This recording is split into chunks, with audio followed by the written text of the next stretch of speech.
Hello again, I'm Melinda Torres. In this module, I will be discussing the importance of maintaining healthy relationships. We will look at different relationship classifications, the components of a healthy relationship, characteristics of unhealthy relationships, and various conflict resolution strategies. There are 5 key categories that most relationships fall under: acquaintance, friendship, family, romantic, and professional relationships. Some relationships fall under several of these at the same time. When it comes to romantic relationships, there are several patterns to be aware of. Recognizing these patterns can assist us in creating healthier relationships and assisting others in doing the same. There are 5 primary patterns: survival, validation, scripted, acceptance, and individual-assertion relationships. Survival relationships have several key characteristics. In a survival relationship, one person requires the other person in order to fulfill basic needs. This could be for housing, food, employment, or other financial situations. When it comes to drug abuse, many codependent relationships are survival relationships in which, even if not financially, there is a sense of emotional dependence. Each partner provides the other encouragement that it's okay to continue engaging in destructive behavior. In a validation relationship, one or both partners seek the acceptance and encouragement of another regarding some form of personal insecurity, whether it is related to physical attractiveness, sexuality, financial factors, intellect, social stature, or other insecurities. Validation relationships rely on these insecurities. As one or both partners begin to work on their insecurities, the source of validation becomes threatened, leading to an imbalance which ultimately results in a feeling of betrayal. Depending on individual volatility, the severity of falling out can become a risk to the health of one or both partners. Scripted relationships are a quite common pattern and are very common for underclassmen at universities who form their relationships in high school. Although they may appear to be a perfect partnership to the outside world, this is the result of the perceived roles, prom king and queen, or any other prototypical cliche role or label. Scripted relationships often lead to premature marriage and quickly become focused on starting a family, although involved careers can replace the child. Typically, these relationships involve some form of imbalance of power, which leads to arguments about control. Externally, they struggle to keep up appearances, while in private, they argue endlessly.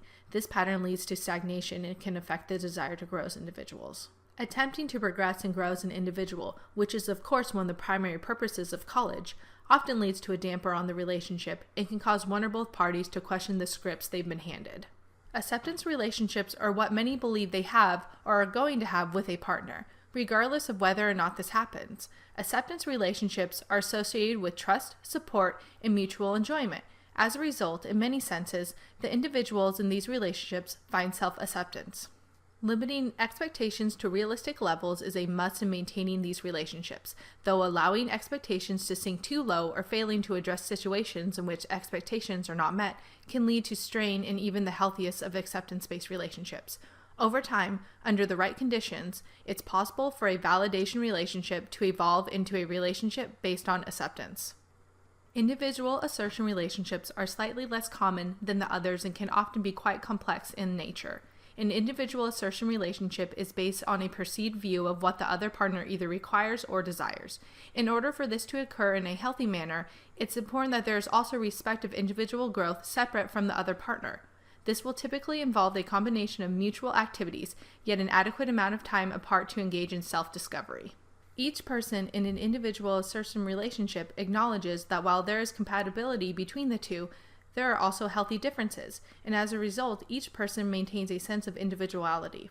While there are similarities between an individual assertion and an acceptance relationship, partners encourage each other to grow and evolve, managing the balance between taking control of one's life and going with the flow when opportunity presents itself. For those in scripted relationships, developing characteristics of an individual assertion relationship can help calm the dissonance created by power struggles. So then, with these patterns in mind, what are the overall characteristics of a healthy relationship? Regardless of whether it is a friendship, workplace relationship, familial relationship, or romantic relationship, the 4 key components of a healthy relationship are respect, honesty, trust, and communication. Respect must be mutual and should involve taking the time to discover the interests of the other person. Honesty is an absolute must. When honesty is breached, address the issue as soon as possible. While lies may damage the bonds of a relationship, the time it takes to reveal the lie affects the amount of damage. Dishonesty directly affects trust, but over time it will rebuild. The length of the relationship directly affects trust as well. Remember that these 4 components are part of all healthy relationships, whether it is a friend, family member, coworker, or romantic partner. A relationship is like a bank account. You have to make deposits to these 4 accounts before you can withdraw anything. It's not always smooth sailing on the relationship seas. As such, it's important to be able to recognize the signs of an unhealthy relationship. Some symptoms may include an overall sense of stagnation. As you attempt to change and improve the relationships, things do not improve. There may be feelings of sadness, confusion, hurt, anxiety, or powerlessness. Feelings of guilt can also be a sign of unhealthy relationships. If you want to end a relationship but are afraid, or others have expressed concerns about the relationship, then there is a good chance the relationship is unhealthy. Just because a relationship is unhealthy doesn't mean either partner has done something wrong. Sometimes 2 people quite simply aren't right for each other. However, sometimes one or both partners do engage in abusive behavior, which may be either emotional, sexual, or physical in nature. It's also possible for more than one or even all of these forms of abuse to occur. Emotional abuse can involve a partner frequently causing you to question your thoughts and decisions, making you feel guilty and at fault during a conflict. While in isolated incidences, this behavior might be a natural result of conflict. It becomes problematic when it becomes a pattern of behavior or the norm. Another sign of emotional abuse is the feeling as if you're always walking on eggshells to avoid conflict. Anger problems oftentimes find themselves resulting in a romantic partner receiving blame for things he or she did not do. Another pattern associated with emotional abuse is a set of constant apologies for hurting you emotionally, yet no change in the behavior that caused the problem to begin with. Another issue associated with emotional abuse is over-controlling behavior, such as the constant monitoring of emails, texts, or social media accounts, or even using or threatening to use social media to insult or embarrass you. Emotionally controlling individuals may also require final approval of your choices in clothing, friendships, or even the ways you spend your time. In extreme cases, this can even involve the individual threatening to hurt themselves or others, or threatening to break things if you don't spend time with them. The second the threats involve violence against you or violence toward property or other individuals, the abuse has become physical. Even if an individual is throwing objects at the wall instead of towards you, this is physical abuse. Any form of violence, including holding, restraining, scratching, grabbing, and slapping, should not be tolerated. Sometimes abuse is sexual in nature. This may involve forcing you to engage in sexual activities when you do not want to, or forcing you to engage in types of sexual activities that you do not want to engage in. It may also involve physical abuse during sexual activities. Forcing you to not engage in safe sex or not allowing you to use birth control is also a form of sexual abuse. Sometimes emotional abuse is combined with sexual abuse. This may occur when a partner treats you like a sex object, whether it is in private or in public. None of these forms of abuse should be tolerated. If the patterns of behavior are addressed but behavior does not change, it's best to leave the relationship. If you do not feel safe doing so or fear retaliation, seek assistance from either a friend or family member, a professional counselor, or even the police depending on the severity of the abuse. Although abuse is something which should not be tolerated in a relationship, sometimes even healthy relationships suffer from conflict. In fact, conflict is a healthy, natural component of all relationships. But how we deal with this conflict is incredibly important. While it's not possible to go over all the conflict resolution strategies right now, here are some helpful pointers. First, take a moment. When conflict occurs, sometimes it's best to take a moment to cool down, especially if you're particularly heated. Make sure to excuse yourself in a polite manner and explain why you need a moment.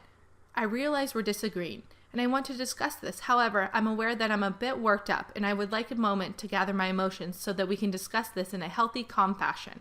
While this is an excellent strategy, make sure to use it appropriately. Take a minute or two, but don't use this as an excuse to avoid the conflict. Over time, unresolved conflict will build and escalate small, manageable situations into a much larger problem. How we communicate while addressing disputes is incredibly important. Make sure to take as much time to listen as you take to speak. If you disagree, wait until the other person is finished before you explain yourself. Interrupting only leads to more conflict. Acknowledge and respect the opinions of others even if you disagree with them, and at the same time, address how and why you disagree when you do.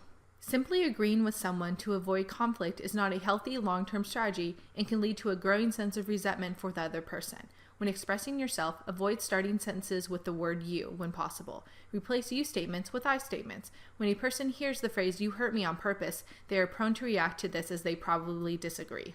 However, it's less likely they will disagree with the statement about your own feelings. I feel that you hurt me on purpose. This might sound like a small difference, but using I statements is a proven method of diffusing conflict faster and engaging in healthy behavior.